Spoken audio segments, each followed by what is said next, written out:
മനുഷ്യന്റെ പ്രിയപ്പെട്ട സഹോദരി മരണപ്പെടുകയാണ്.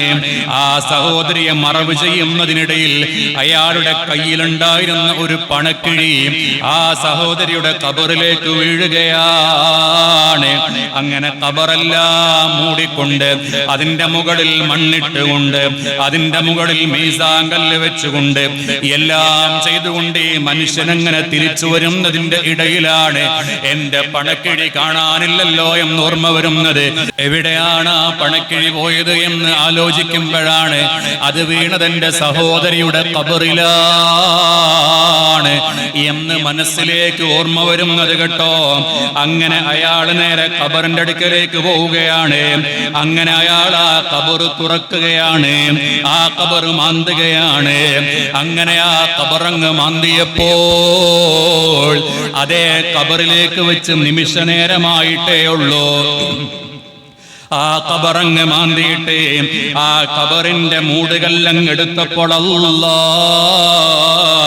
ആ ഖബറിന്റെ ഉള്ളിൽ വലിയ തീ കത്തിക്കൊണ്ടിരിക്കുകയാണ്. ഈ തീ കണ്ടപാടെ ഈ മനുഷ്യൻ നിലവിളിക്കുകയാണ്. പെട്ടെന്ന് ആ ഖബറങ്ങനെ മൂടിക്കൊണ്ട് ഉമ്മയുടെ അടുക്കലേക്ക് സങ്കടത്തോടുകൂടെ കരഞ്ഞുകൊണ്ട് ഓടിപ്പോവുകയാണ്. എന്നിട്ട് ഉമ്മാന്റെ അടുക്കൽ ചെന്നിട്ട് പറയാണ്, യാ ഉമ്മ, ഓ എന്റെ പ്രിയപ്പെട്ട ഉമ്മ, അഖ്ബിർനി അൻ ഉഖ്തി, എന്റെ സഹോദരിയെ കുറിച്ച് എനിക്കൊന്ന് പറഞ്ഞു തന്നേ ഉമ്മ. വമാ കാനത് തഅമലു, ഈ ദുനിയാവിൽ അവൾ എന്ത് പ്രവൃത്തിയാണ് ഉമ്മ ചെയ്തിരുന്നത്? ഇത് കേട്ടപാട് ഉമ്മ മോനോട് ചോദിക്കുന്നു, എന്താ മോനെ നീ ഇങ്ങനെയൊക്കെ ചോദിക്കാനുള്ള കാരണം? ഉടനെ തന്നെ ഉമ്മാക്ക് മോൻ മറുപടി കൊടുക്കുന്നു, ഉമ്മ ഞാൻ ഇങ്ങനെ ഖബറൊന്ന് തുറന്നപ്പോൾ എന്റെ പ്രിയപ്പെട്ട സഹോദരിയുടെ ഖബറിൽ വലിയ തീയാണ്.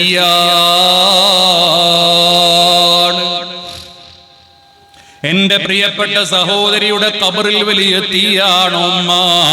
അതുകൊണ്ട് എന്റെ സഹോദരി ചെയ്ത തെറ്റ് എന്താണെന്ന് എനിക്കറിയണം. തിരുത്താൻ പറ്റുന്ന തെറ്റാണെങ്കിൽ അത് തിരുത്തി കൊടുത്തുകൊണ്ട് എന്റെ സഹോദരിയുടെ ഖബറൊന്ന് സ്വർഗമാക്കണമല്ലോ എന്ന ആഗ്രഹത്തിനാണ് ഈ മനുഷ്യൻ ചോദിക്കുന്നത്. അല്ലാ അല്ലാ. ആ സമയത്ത് ഉമ്മ മറുപടി കൊടുക്കുന്നു, യാ വലദീ, ഓ എന്റെ പൊന്നുമോനെ, കാനത്ത് ഉഖ്തുക തതഹാവനു ബിസ്സലാ,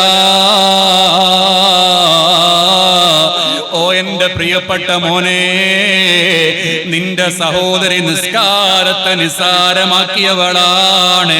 വതുഅഖിറു അൻ വഖതിഹാ, അതിന്റെ കൃത്യമായ സമയത്ത് നിസ്കരിക്കാതെ മറ്റുള്ള സമയങ്ങളിലേക്ക് ആ നിസ്കാരത്തെ മാറ്റിവെച്ചവളാണ്. അങ്ങനെ നിസ്കാരത്തിന് വലിയ പരിഗണന കൊടുക്കാത്തവളാണ്. പിന്നെ നിസ്കരിക്കാം എന്ന് കരുതി പല നിസ്കാരങ്ങൾ മാറ്റിവെച്ചു. അതിൽ തന്നെ പല നിസ്കാരങ്ങൾ ഖളാ ആയിപ്പോയി. എത്ര നിസ്കാരങ്ങളാണ് അങ്ങനെ നിസ്സാരമാക്കി കളഞ്ഞത്? ഓ എന്റെ പ്രിയപ്പെട്ട ഉപ്പ, ഓ എന്റെ പ്രിയപ്പെട്ട ഉമ്മ, ഈ പറയപ്പെട്ട സഹോദരിയുടെ അവസ്ഥ നമുക്കുണ്ടോ? നമ്മുടെ നിസ്കാരങ്ങൾ നിസ്സാര കാരണത്തിന്റെ പേരിൽ നമ്മൾ മാറ്റിവെച്ചിട്ടുണ്ടോ? എത്ര നിസ്കാരങ്ങൾ അങ്ങനെ പിന്തിച്ചു പോയി, അവ്വല് വക്തിൽ നിന്ന് മാറ്റിപ്പോയി.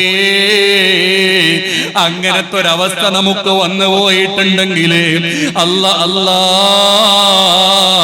ആ സഹോദരിയുടെ ഖബറിൽ തീ കത്തിയിട്ടുണ്ടെങ്കിൽ സാധുവായ നമ്മുടെ ഖബറില്ലാ തീ വരില്ലേ? അല്ലാഹുവേ, ഞങ്ങളുടെ ഖബറിൽ അത്തരം അദാബുകളെ തൊട്ട് ഞങ്ങളെ കാക്കണം അല്ലാ. അതുകൊണ്ട് എന്റെ പ്രിയപ്പെട്ട ഉമ്മമാരെ, എന്റെ പ്രിയപ്പെട്ട ഉപ്പമാരെ, ജീവിതകാലത്ത് നഷ്ടപ്പെട്ടു പോയ എല്ലാ നിസ്കാരങ്ങളും ഒന്ന് ഖളാ വീട്ടിക്കേ. ഓർമ്മയില്ലെങ്കിൽ അതിന്റെ കണക്കെടുത്തുകൊണ്ട് വീട്ടണം. അതും ഓർമ്മയില്ലെങ്കിൽ ആവറേജ് കണക്കെടുത്തുകൊണ്ടെങ്കിലും വീട്ടണം. ആ തുക്കടാച്ചി ന്യായം കൊണ്ട് റബ്ബിന്റെ മുന്നിൽ രക്ഷപ്പെടൂല പോരൂല.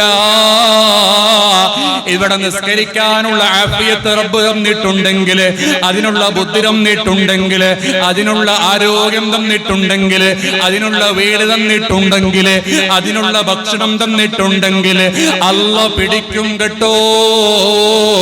അതുകൊണ്ട് നിസ്കാരത്തെ അങ്ങ് നിലനിർത്തിക്കേ.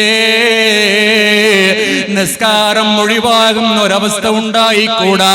ഇനി അങ്ങോട്ട് എന്റെ ജീവിതത്തില് ഒരൊറ്റ നിസ്കാരം ഒഴിവാകൂല.